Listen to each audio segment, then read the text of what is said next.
Welcome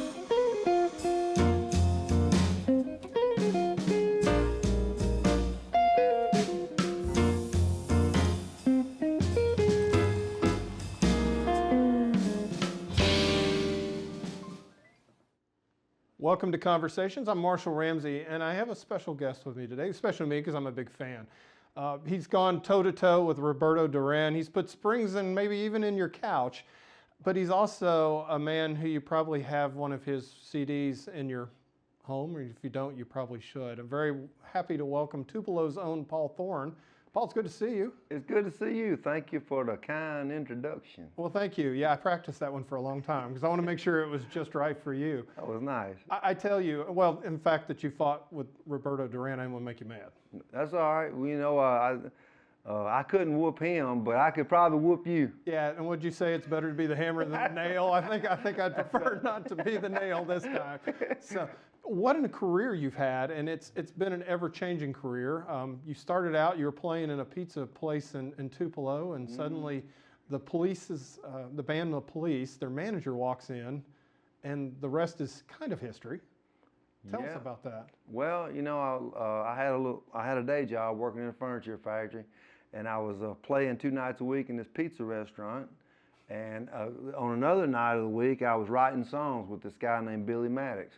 And this went on for like 12 years. And during that time, like a lot of artists, I was sending out my tapes, trying to get heard and everything. And through a series of a long story I won't go through, Miles Copeland heard my demo tape. That's how it actually got started. And he liked my songs. I had built up a really big catalog of songs, and they were interested in that. And so Miles came down to Tupelo, and I was playing in the corner of this pizza restaurant, and I noticed he was writing down things while I was playing. He's writing down song titles and stuff, and he told me who he was. And within 2 weeks after that night, I was able to quit my day job. I got a record deal on A&M Records, and being a Pentecostal minister's son, we weren't allowed to go to concerts when I was growing up. So the first concert I ever attended, I was opening for Sting in Nashville in front of 13,000 people. I had no band. It was still just me and my guitar. And I went out there and I did my thing. And it actually went so well that I got a whole tour opening up for Sting. After I did the tour with Sting, the word got out about this guy from Mississippi who could entertain a crowd with just a guitar. And so the next tour I got was with Jeff Beck, the guitar player. And I did I don't remember, a few months with Jeff Beck, and I became this guy that was opening for everybody. But what was happening is when I would do this show with this bigger artist in a certain city, I could come back to that same city 6 months after that, and a lot of those people would come to see me on my own. And over years, that was how I built my following. And so now, you know, I'm not, you know, filling up football arenas or anything, but I draw a pretty good crowd, and I headline my own shows now. And occasionally I'll still open up for somebody if I think it puts me in front of a broader audience. Right. Yeah. You've been on late night television. You've done with Jimmy Kimmel, and you've done, I think, Conan O'Brien. Yeah. That had to be kind of different, but you were telling me that doing public radio actually has been as beneficial to you as any venue. Well, we gauge what we call it, when something moves up, we call it a bump. Right. And so the biggest bump I get, and what I define as a bump, I'm an independent artist. Right. It's like when I go on the Jimmy Kimmel show or something, the next day we'll know how reactive it was by our website and sales on our website. And it's okay when you get on a show like that or whatever. But the NPR crowd, they're actually looking forward to the content every week. And so all of the NPR shows I've been able to, and fortunate to be on, the next day, it's like our website goes, it's like the sales go through the roof. And so that's why every time I put a record out, one of our key focuses is to get on NPR. You look at your career and you talk about content, and I think the reason why I'm a fan is because you're songwriting, and you said that was the reason why you got discovered in the first place is because of your songwriting, but you do an immaculate job of telling the story of how screwed up everyday life is and how basically people are getting through life. You capture the everyman very well. Is that from living in Tupelo, or is that from living in Mississippi, you think? Well, I think there's some of that, but you know, my father was a preacher, and my uncle. This is an old story, but it ties into what you're saying. Yeah. And my uncle, who was one of my mentors growing up, was an actual pimp. Yeah. And so I grew up around the dark and the light, and I learned from my father and my uncle, and other people too, but I'm just talking about them right now, how nobody is all good and nobody's all bad. Right. The coolest, most down-to-earth people in the world that you think are perfect, they're not. And so once you learn that, you're more relaxed and you don't feel inferior to anybody or superior. It's just like everybody's the same. It's just some people got more money in their checkbook. I mean, you write songs about a neighbor who walked out to his mailbox and got hit, or you'll talk about somebody trying to beat drugs, like is on your new album. Yeah. Or you'll talk, so it's basically that there is beauty and even in the broken. Absolutely, the jewels are in the gutter, man. Yeah. And that's what I write about, and that's what I sing about, and that's what because it's all I know. You know, that's one of the good things about that. One of the great qualities about my dad is he always had as much time for the down and out folks as the ones who paid the most tithes. You follow me? Right. Yeah, and that's one thing that I try to carry forward in my world is don't just be nice to folks because they can do something for you. Just be nice to folks. And when people are repeatedly not nice to you, stay away from them. That's a good strategy. That's a good strategy. So that takes me to Roberto Duran. You've learned to stay away from him, but you were a Mid-South champion. I mean, you boxed up in Memphis, and that was actually was a pretty good little run for you, wasn't it? Yeah, I had a total about 50 fights and all. As an amateur, I was 27-3. Yeah. And as a pro, I was 14-4. I wasn't the best in the world. I was really good, but it's kind of like I compare it to you see these kids that are great college football players, and they truly are good, but there's something about that jump to that top level that only a few can make. And so, you know, I beat a bunch of good fighters and won an opportunity to go in the ring with Roberto Duran, but I just couldn't compete at that level. Right. He had something I didn't have. Like I said, physically, I was as fit, if not more fit than he was, but what he had was mental ability to relax in a high-pressure situation. Right. You know, like the great football players, the great boxers, the ones that's really great, they can control their fear and they can relax. And that's what made Roberto Duran so special and me only good. But you do that on the stage. You do that when you're holding a guitar and you're on the stage. Well, you're very at home. I have the confidence in the nose. Well, the confidence I have on stage far surpasses the confidence I had in the ring because, to be honest, even though I was a fairly decent boxer, I never believed in myself. I always doubted myself, and that was one of the things that held me back. And plus, going in the ring with Duran, it was intimidating. And so, you know, and sometimes when you're intimidated, it causes your abilities to choke up. Yeah.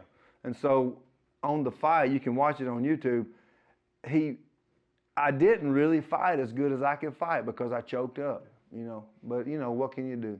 You got into the record business right as the record business kind of imploded, to be honest with you. The internet was starting to come around. Everybody started getting their music for free and so forth. And it changed the whole world, really. You're like, okay, I'm going to go into this business. This is what I love to do, but I got to get creative. And you did that. I mean, you've got your own record label now. You're traveling. I mean, I follow you on Twitter, and God, it's exhausting. You're on the road all the time. Well, but that's good. That's a good thing because it's selling out. Talk about that a little bit. You've chosen to live in Tupelo. You've got a family, but you're still on the road. Talk about that life. Well, my work is a blessing and a privilege, but the hard part is the time I have to be away from my family. Yeah. But I continue to do it because since 1997, when I quit my day job, every year my business has grown. Yeah. And you know, after I lost my record deal with the majors, me and my partner Billy Maddox, who I'm in business and songwriting partners, we just said, you know what, we have a studio. We said, let's go cut a record. Let's press our own CDs. We've built some a little bit of a buzz with these opening slots we got. Let's go back to those cities and see what happens. And we did it, man. We did it, and we're 10 albums deep, and literally every year our business has grown, and it's because of the groundwork we laid.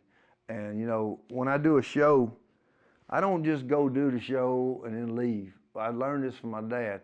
When my dad would get through with the service, he would always walk out to the foyer and he would shake everybody's hand as they left and say, "Thank y'all for coming. Come see us again." You know, and I do the same thing. Yeah. I mean, I go to yeah, I'm going to the merch table, but it's the same thing. Even if you don't have to buy something for me to get me to shake your hand or give you a hug, but if you buy something, I'll give you a better one. Right, that's right. I'll even give you a peck on the cheek. Yeah. You know? But anyway, yeah. But we've built it that way, right. and but it's like your songs. It's about people. It really is. It really is. And in fact, that is one of your songs, all about people. You know, they have TV shows today, music singing contests, like where they literally create rock stars on a game show. Right. I mean, and that's just so spiritless and everything. But it's not fair to them in a way. No, it's not, because if you gain 1 million fans in one night, right, they'll all be gone in a week. Yeah. But if you go back to the exit of the show, and people are walking out and they've had a good time, and you shake their hand and say, "Thank y'all for coming. I really appreciate it." And you gain 4 or 5 fans a night like that, then you got them for life. Yeah. You got them for life. And boy, 4 or 5 a night for life, that adds up. Yeah, and you're right, that personal contact. I have tweeted at you on Twitter, you've tweeted back, or somebody tweeted at me, but it was very personal, and I'm like, you know what, I'm a fan now, but I'm going to be a fan forever now. Yeah, so. Well, what a lot of artists don't realize is all you have is your fans. Yeah. If you don't have any fans, you are not going to be in the music business. You know, and a lot of times, you know, every record I've ever put out has sold more than the previous record. And it's not to say that the records are better, it's just that I have more fans. And you know, I have a feeling, I mean, I don't ever want to put out a subpar record, but I have a feeling that if I put out a subpar record, a lot of them would still buy it because we're friends and they like me. And I like them too. And you know, I just encourage people to say kind things even if they don't like it. Well, I can tell you this, and this is just somebody who really likes going to your concerts, but you don't get up there and just blast through your songs and walk off. You tell stories in between, and you're very relatable. But that's just who you are. It is. As a storyteller. It is, you know, just like I said, you know, growing up around my uncle, my father, and just people in the South, you know, listening to my grandma speak, and old people and the way they talked, and just taking it all in and putting it in your mental Rolodex, and then you take it out when you need it. Right. I was just thinking about that because you were born in Wisconsin, but you moved down to Tupelo when you were very, very young, like an infant almost. Yeah, I don't have. You have no memory of it, but just think if you'd have stayed in your dad. Obviously, your dad, being a preacher, felt like that Mississippi was a better place for business. That's between him and the Lord. That's I don't know what he thought. You don't want to get him. Yeah, I don't want to get him in trouble there on that. I don't want to get him in trouble. It was awesome. Yeah. But you're right. Just think about though how different your songs would be and your life would be if you're writing about cheese. That's true. That's true. I don't hear many songs that I've really liked about cheese if I really think about it. Yeah. So there's another guy from Tupelo that did pretty well for himself as an entertainer. Yeah. Yeah, you get to hear about him, I'd imagine, a little bit. Yeah. Well, there's nothing wrong with that. I mean, everywhere I go, anytime I mention where I live, Tupelo, Mississippi, there's hardly nobody that don't know about Tupelo. Right.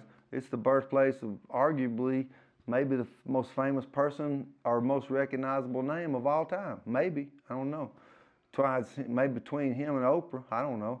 Yeah, she's just from down the road. So. That's right. But you think about it, you know, the first time I went to Graceland, I almost kind of felt sorry for Elvis because I felt like he was kind of a prisoner of it. And and you wrote a song, When Heroes Die, that talks about that kind of, and it was the first time I've ever heard anything about Elvis to where you kind of got the sense of what it was like later in life. And that's one thing about you. You can write a song like that. No, you can write fun songs and upbeat songs, but you can really write songs that make people think. Yeah.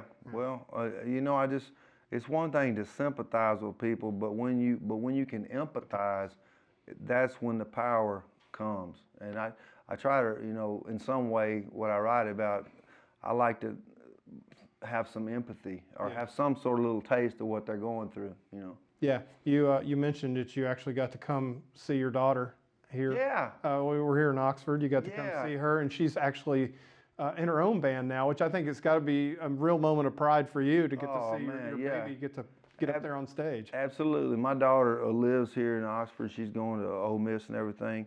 But last night was a rare night because I was home, number one, and those are precious nights for me. And just coincidentally, she had a gig with her band in Tupelo last night. And at first, I didn't know if she really wanted me to come. She mentioned it, but at first I was thinking I might break her rhythm, you know what I mean? Yeah. No, here comes my dad or whatever. And I didn't know if she really wanted me to go, so I just kind of laid back. And then when it came about showtime, my wife had a hip surgery, so she couldn't go anywhere last night. So my wife said, you know what, I think Kit wanted you to go. I said, you really think so? She said, yeah. I said, well, I just didn't want to break her rhythm or, make her feel awkward in front of her friends and everything. Mm-hmm. But I went, and it was like going back in time. It really was, because they were having this thing called Songwriter Night, and it's where just locals who write songs. It's not about, it's not professionals. It's just people, just having fun. And so I went, and I sat there and I listened to a few locals, and then my daughter came up with her band. She sang 4 songs that were all original songs, and I was choking back tears because I was happy, and I was so happy, but I was thinking, man, that was me, man. That was me. That was me back when I was playing at the pizza restaurant and all that kind of stuff. And it's just, I felt like it was in a Forrest Gump movie, I just felt like it was really something special. And then today, I went and visited her and her boyfriend, and took them out to lunch, and we went to a record store, and we bought some records, and we get along good, and I get along good with him, and But it's always good for you to check up on him. Oh, I'm gonna keep my eye on him. Exactly. You came in with your guitar, and I'm I gonna said, treat him just the way he treats her. Exactly. That's what I told her. I like that. I said, I'm going to treat you as good as you treat her. That's worthy of repeating. And by the way, over 18, I could cold cock him and not go to jail. That's a good point. And it would be like beating a child. And you could show him some YouTube videos of you fighting too, by the way. See, you got the intimidation factor now, and you got some serious dad points going. Well, the only video of me fighting on the internet is one when I lost against Well, you're the nail in that one, yeah. Yeah, there's a lot of videos of me winning. We need to get some of them on YouTube. That's right. Well, you may have to. I don't know if we can do that or not. We'll see what we can do. You might have to get back into the ring. I'm going to have to get them dust off them VHSs. Betas. Let me ask you this, though. You're sitting there watching her, and you're thinking, the business, and you know how hard you work. I mean, do you encourage her? Do you discourage her? Do you give her advice? Do you let her sink or swim on her own? That's a tough thing for a dad to sit there and watch their baby get into what you're doing. Well, first of all, I told her, I said, darling, the day you'll be an adult is the day you're paying your own bills. So about 2 years ago, she started paying her own bills. Wow. And that's a big deal. It is a big deal. And so I don't now I don't give her advice unless she asks for it. Yeah. Otherwise, because if you give it when they're not asking for it, they're not going to hear it. And so like today, she was asking me to critique what she did last night. Really? Yeah, and I said, listen, cool. I said, Dawn, I said, I have no critique. I said, you're 22 years old and you're out there doing it. You're throwing your stuff out there and you're creating. I just say continue on doing it. Yeah. And I said every opportunity you get, take it. Yeah. And don't be lazy. And that's How about could she it. be lazy? She has no chance. Well, you're her dad. Well, because seriously, I'm going back to the Twitter thing. You're on the road a lot. Pretty much. I know when you are home, it's sacred time, and that's why I appreciate you being here with us today. Well, I'll be honest with you. If my daughter didn't live here, I may not have came. Oh, really? Yeah. Well, I'll have to make sure. I like you, but I don't love you. Well, that's good for many, That's good for both of us, actually. No, I'm just messing with you. I like your music, but and I like your artwork too. And I got to tell you this, as one artist to another. I mean, I sat there. You gave me your book, Pimps and Preachers, the last time we visited, And it's one of my favorite books. I just like going through and looking at the detail and the intricacy and the storytelling. And because you're a good storyteller when you write songs. And I think that's one of your strengths, but you're a great storyteller in the visual field too.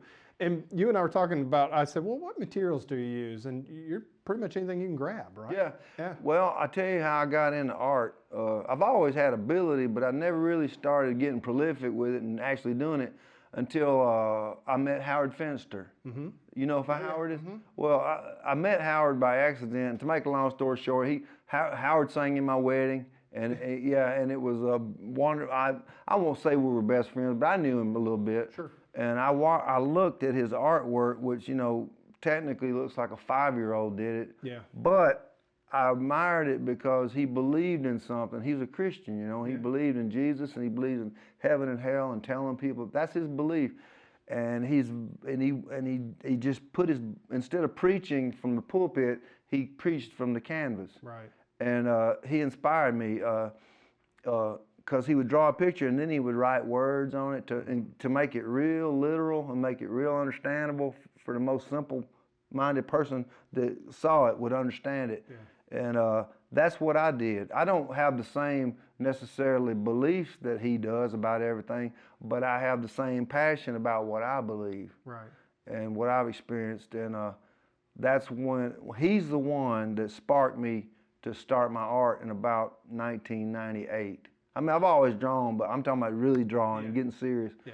And I just, I have to be careful because when I start on one, I can't stop. It's engrossing, isn't it? Oh man, I can't stop. I mean, I could sit there and draw for 12 hours and not even know I'm doing it. Being in the music business, there's a lot of downtime. There's a lot of downtime. And there's a lot of time when I'm just sitting there for hours. Yeah. And so that's when I just get out my pad and a canvas or something and some markers and just say, well, just draw what I want to do. And you're working on your second book now.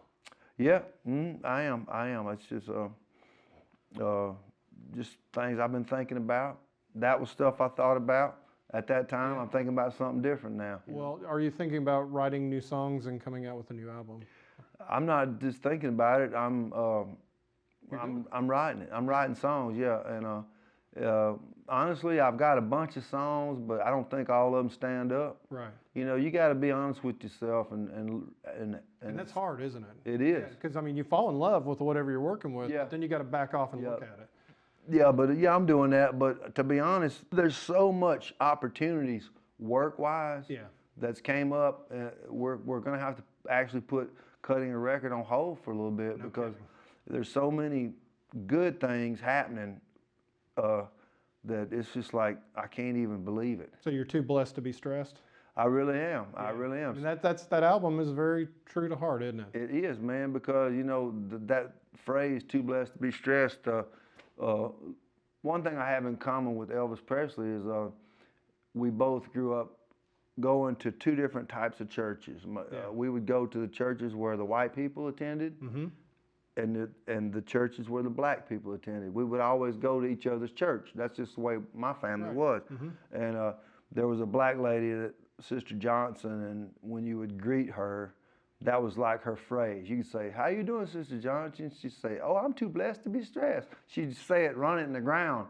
But that was all right because she meant it. And I'm 51 years old, and it stuck in my head.